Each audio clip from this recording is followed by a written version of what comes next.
Debemos abrirnos paso a lo que sería el saneamiento, pues esta va a ser la obligación de sanear. Claramente tenemos que tomar en cuenta que esta se va a declarar a afianzar o asegurar la reparación, o también incluso satisfacer lo que sería el daño que puede sobrevenir.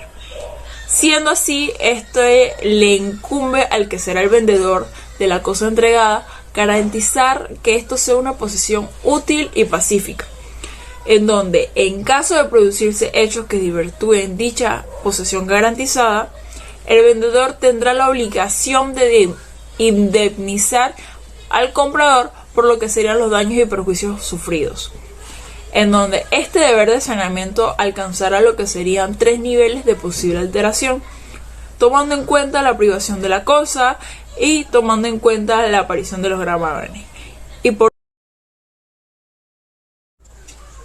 Continuando, deberíamos mencionar que el artículo 1231 nos habla acerca de que el vendedor estará obligado a la entrega y saneamiento de la cosa objeto de la renta, trayendo consigo la siguiente interrogante: ¿qué es la evicción? Cuando esta se da por la sentencia judicial, se da el despojo al comprador de la cosa que compró, que pertenece a un tercero, dándonos una situación jurídica que se caracteriza por la privación total o parcial de una cosa sufrida, en donde su adquiriente, en virtud de una sentencia judicial o administrativa, involucra que el saneamiento para la evicción será una obligación propiamente del vendedor, por responderle al que fue comprador por el bien que le vendió y no era suyo. Y aquí nos vamos a plantear la siguiente interrogante: ¿qué son los vicios ocultos?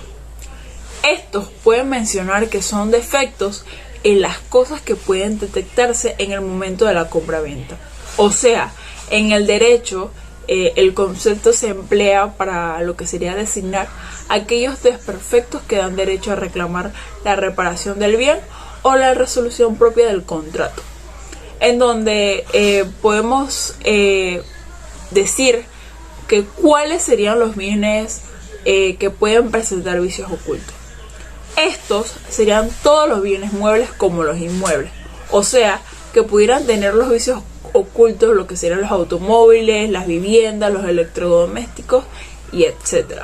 En todo caso, el consumidor afectado tendrá el derecho de pedir la reparación del bien, y de no ser posible su reemplazo o la devolución del dinero pagado, se encuentra la Ley 45 del 2007, que esta nos va a dictar las normas de protección al consumidor y la defensa competencia que regula esta materia a través de lo que sería el artículo 48, el cual contempla los presupuestos básicos para que se puedan declarar la existencia de un vicio oculto en, ya sea un bien, número 1, que el bien esté presente de defectos o que tenga de carácter vicios ocultos que hagan imposible el uso al que está destinado o disminuye la calidad o posibilidad de su uso.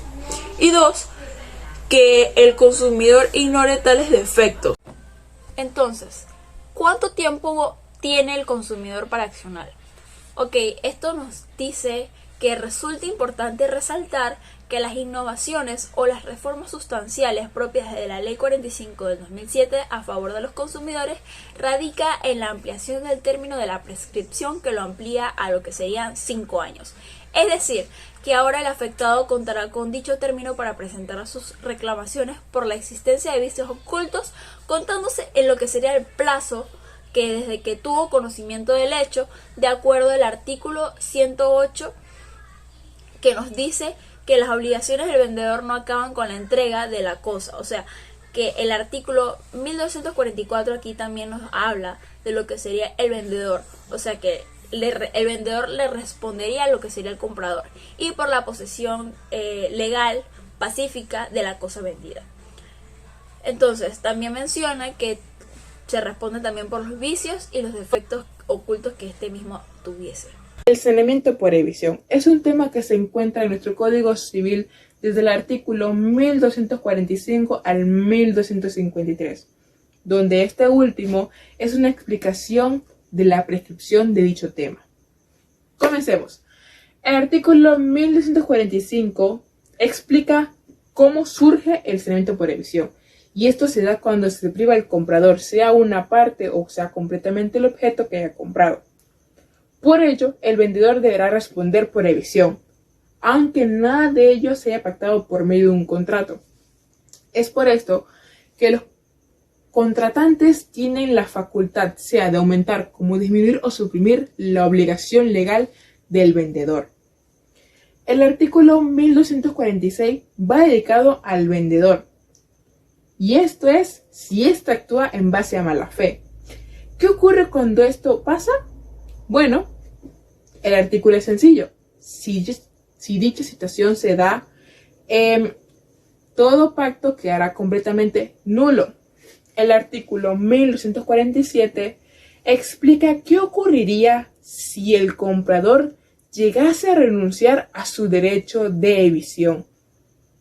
Bueno, el artículo quiere explicar que el vendedor tendrá que dejar el precio tal cual se dio el momento de la evicción, dándose la situación de que el comprador haya renunciado al saneamiento por evicción, sometiéndose al riesgo de evicción y a las consecuencias de esta misma. El artículo 1248 quiere explicar cuándo ha sido estipulado el saneamiento o cuando nada de esto haya sido pactado. ¿Qué ocurre? Si se realiza la evicción, el comprador podrá exigirle una serie de derechos al vendedor. Es una lista de 5 puntos que se los dejaré por aquí. Mientras tanto, podremos continuar con lo que será el artículo 1249. Y este es algo curioso en mi punto de vista. Esto explica que qué pasaría si el comprador perdiese una parte fundamental del objeto. Una parte tan importante que es hasta el mismo motivo por el cual él lo adquirió.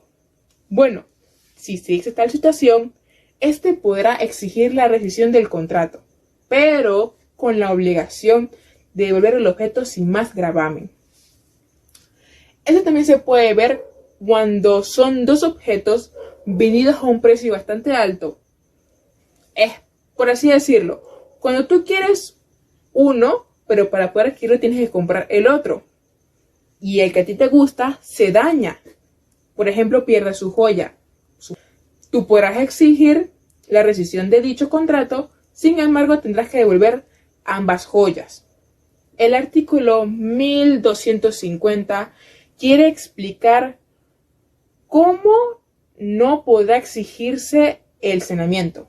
Y esto es hasta recaído una sentencia firme por la cual se condena al comprador a la pérdida de la cosa adquirida o parte de esta misma. El artículo 1251 va dedicado también al vendedor y es el cómo éste estará obligado al saneamiento. Y esto estará siempre y cuando se haya notificado una demanda por evicción por parte del comprador. Si llegase a faltar dicha notificación, el vendedor no estará obligado en lo absoluto al saneamiento. El artículo 1252 va dedicado a las fincas. El qué ocurriría si éstas estuviesen grabadas. Un ejemplo de grabadas podría ser hipotecada, sin que nada de esto esté mencionado previamente en lo que sería la escritura, o sea, sin ninguna carga o alguna servidumbre. En dicha situación, el comprador puede hacer dos cosas. Podrá exigir la rescisión del contrato, como podrá pedir la indemnización correspondiente. Y esto se hará en base al artículo 1252. El artículo 1253. Este, como mencioné anteriormente, va dedicado a lo que será la prescripción del saneamiento por evicción. Bueno, se prescribe en 4 años, teniendo en cuenta la tocante a la sola restitución del precio. Esto prescribe según las reglas generales. Se contará el tiempo desde la fecha de la sentencia de evicción o si ésta no hubiera llegado a pronunciarse desde la restitución de la cosa.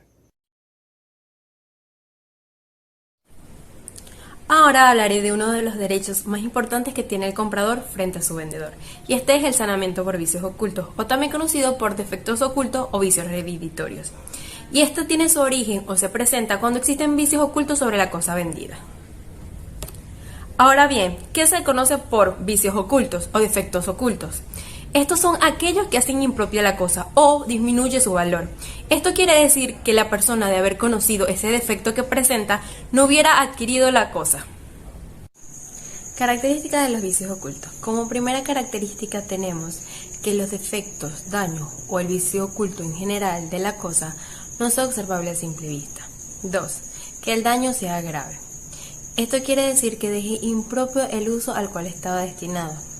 3. Que el comprador desconozca totalmente estos daños. 4. Si el vendedor conoce o no los daños efectuados, igualmente se ve obligado a responder por los daños o los vicios ocultos que presente la cosa vendida. 5. Esto normalmente se da en contratos de compra-venta, pero igualmente existen excepciones en los contratos de arrendamiento. Ok, ahora para poder solicitar la acción del sanamiento por vicios ocultos, primero se requiere que el comprador alegue la existencia de vicios ocultos en la cosa comprada y que de haberlo sabido con antelación no hubiera adquirido el producto o hubiera pagado un menor precio. Que los vicios sean desconocidos por el comprador al momento de la venta. Que se decida retener el producto o la cosa hasta el momento en el cual se logre restituir el monto determinado por los expertos. Entonces, con base a lo anteriormente dicho, podríamos definir que los vicios ocultos o para realizar la acción se destacan 3 requisitos principales, los cuales son que el daño sea previo a la compraventa. Si el vendedor lograra demostrar que estos daños se realizaron después que se realizó el contrato de compraventa, haría que la reclamación fracasara. Segunda, que el daño sea grave. Como se mencionó anteriormente, este daño tiene que ser de una índole de que si el comprador hubiera conocido que esto existía, no lo hubiera adquirido. Y por último, y la más importante, que el daño sea oculto, ya que en el caso de que este daño sea fácilmente detectado, no podría proceder esta acción.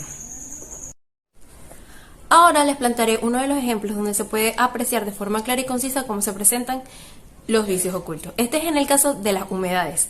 Las humedades se da en un contrato de compraventa, en donde la persona que adquiere la casa no puede observar de forma clara y concisa el daño que presenta, sino que este se adquiere o se observa meses después de la adquisición de la casa. Ahora nos iremos a lo que habla o lo que dice la legislación panameña. Se habla de vicios ocultos desde los artículos 1254 hasta el 1270.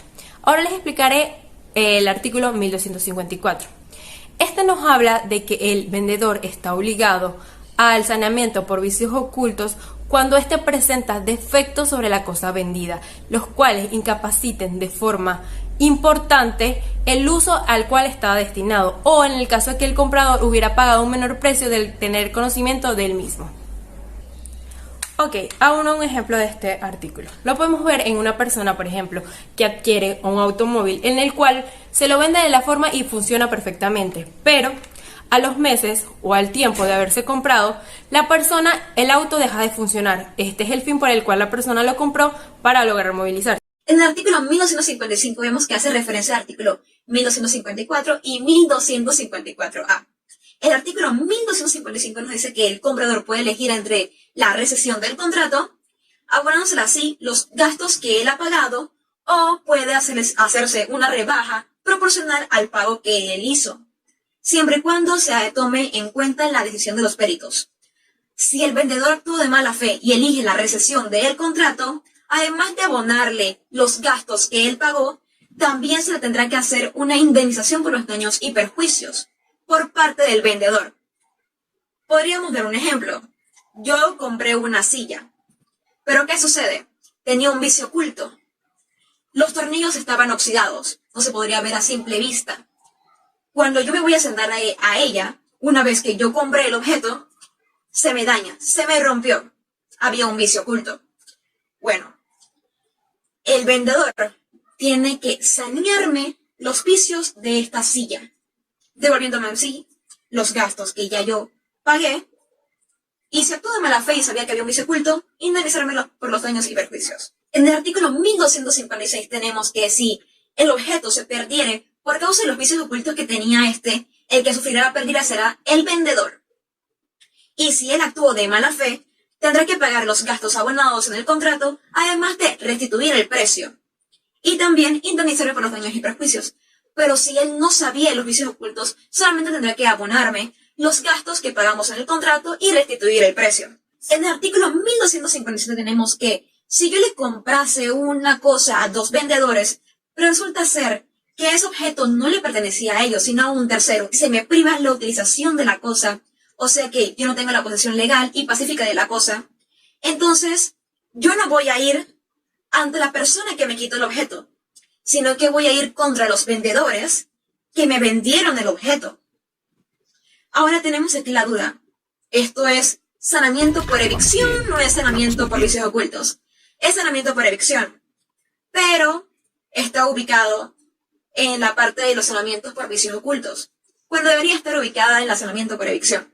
En el artículo 1258 tenemos que cuando yo compro un objeto que tenía un vicio oculto a la hora de celebrar la compra y venta, y este se pierde por una causa fortuita o por culpa del comprador, aún así el comprador puede exigir que se devuelva lo que él pagó, siempre y cuando con la rebaja del precio que tenía la cosa a la hora de perderse.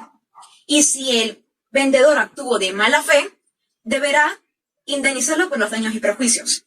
O sea, supongamos, yo compro un carro de segunda, y el vendedor sabía que tenía un vicio oculto, la transmisión estaba dañada, y se pierde porque viene un tornado y se lo lleva. Aún así, el comprador puede reclamar el pago que él dio con la rebaja que tenía el objeto a la hora de perderse.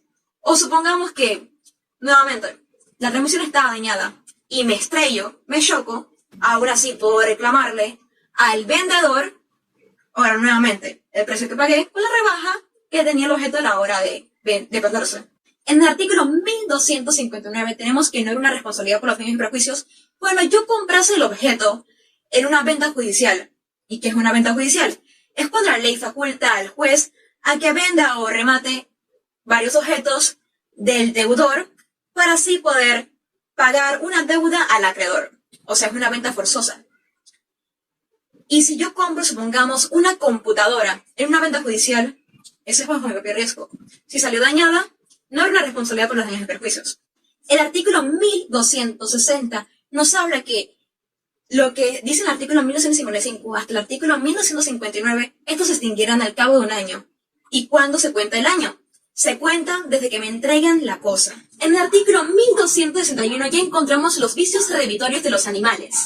Este nos habla que si yo compré 2 o más animales juntos a un precio alzado, pero cada uno de ellos tiene un precio por separado, solamente el animal que tenga el vicio oculto tendrá lugar a sobredivisión. Pero ¿qué pasa si el comprador no podía comprar el sano sin el vicioso? O sea que compró un tiro, una yunta, una pareja. Bueno, ahí sí se le permite que el total del precio que él pagó se le haga un saneamiento. El artículo 1262 nos dice que, según el artículo anterior, no solamente será para los animales, sino también puede ser para cualquier otra cosa. El artículo 1263 nos habla que no habrá un saneamiento por vicios ocultos cuando yo haya comprado animales o ganado en lugares como ferias, subastas públicas o en caballerías enajenadas como desechos, salvo lo que diga el artículo siguiente, que sería el 1264. Según lo que dice el artículo 1264, supongamos que yo compro un caballo en la feria de Tanara, pero este caballo tiene parvovirosis. ¿Y qué nos dice el artículo 1264? Que será nulo todo contrato que yo haya hecho, siempre y cuando el animal tenga una enfermedad contagiosa. La parvovirosis es contagiosa, se puede pegar a otros animales que yo tenga en mi finca. Así que este contrato queda nulo. También el artículo 1265 nos dice que será nulo todo contrato que yo haya hecho de compra y venta de animales o ganado cuando el animal que me dan no sirve para utilizarlo para el uso que será destinado. Un ejemplo sería que yo compro un perrito, compro este perrito. Lo voy a utilizar para desfiles caninos. Tiene que ser de raza pura. ¿Pero qué sucede? Sucede que este perrito no es de raza pura, sino que es mixto. Puede ser un Yorkie con Pomeranian. No me sirve para el uso que ha sido destinado, así que será nulo el contrato que yo he hecho aquí. El artículo 1266 nos habla que si yo le practico un reconocimiento facultativo el animal, o sea que llevo al veterinario para que revise que el animal esté bien, que no esté enfermo, que no tenga un vicio oculto. Pero el vicio oculto era tal naturaleza que no bastó. Aún así, cuando se le hizo un reconocimiento pericial, se tendrá como redivitorio ese vicio. Supongamos que este perrito tiene torsión de estómago. No se le pudo ver este vicio, aun cuando yo le prediqué un reconocimiento facultativo. Bueno, entonces, el vicio que tiene será redivitorio. Ahora, si en el artículo 1267, para que se practique la acción redivitoria en los animales, deberá hacerse dentro de los 40 días contándolos desde la entrega de animal. Ahora, la cantidad de días puede variar según los usos de la localidad. En el artículo 1268 nos dice que si el animal muere a los 3 días, será responsabilidad del vendedor, siempre y cuando que la enfermedad que tenía este animal haya sido anterior a la compra y venta, no después de esta. El artículo 1269 nos dice que, una vez resuelta la venta, se debe devolver el animal al vendedor y debe ser entregado en las mismas condiciones en las que fue vendido y entregado. Si el animal, por mi negligencia, sufre un daño o está herido o tiene una enfermedad que no sea parte del vicio oculto, entonces será mi responsabilidad. O sea, supongamos que el animal tenía toxiosis y yo se la tengo que entregar al vendedor para que me sane ese vicio oculto.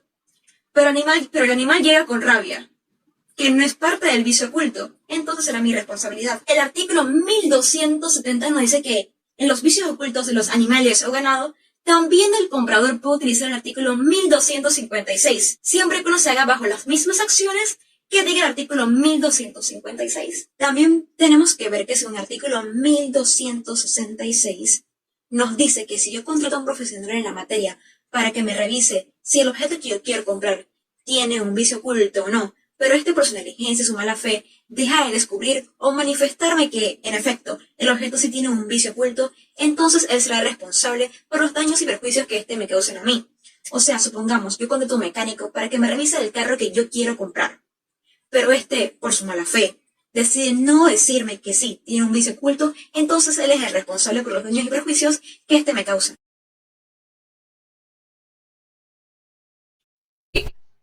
Y vamos a hablar de la jurisprudencia. Primeramente, hay que tomar en cuenta lo que sería el artículo 1245, en donde nos dice que la evicción será cuando se prive al comprador por lo que sería una sentencia firme y en virtud de un derecho anterior a la compra, en donde sería tomando en cuenta si es de todo o parte de la cosa comprada.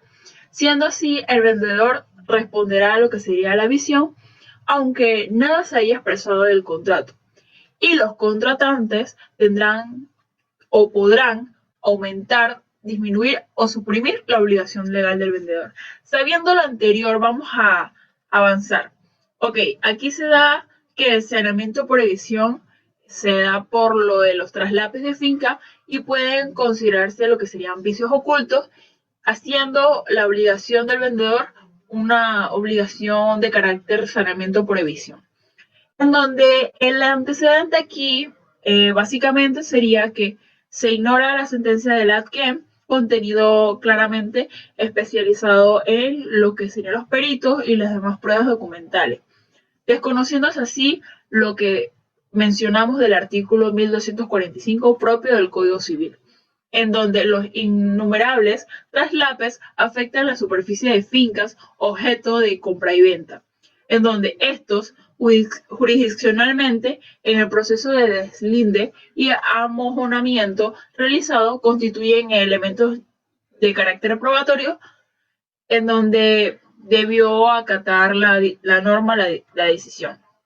Sabiendo lo anterior, esto se da a lo que sería en la Sala Civil de la Corte Suprema de Justicia el 7 de febrero de 2014, involucrando a Megaforest Investment Inc., en donde va a recurrir a lo que será la casación del proceso ordinario que le sigue a lo que sería el asentamiento campesino propio del 11 de octubre involucrando a las guaguas, en donde dispone que tendrá lugar la evicción cuando se priva al comprador por sentencia firme y en virtud de un derecho anterior a la compra, en donde, como menciona el artículo 1245, y que también existen los vicios ocultos en el saneamiento por evicción, reconocidos, en donde así deberá resolverse la existencia de los vicios ocultos.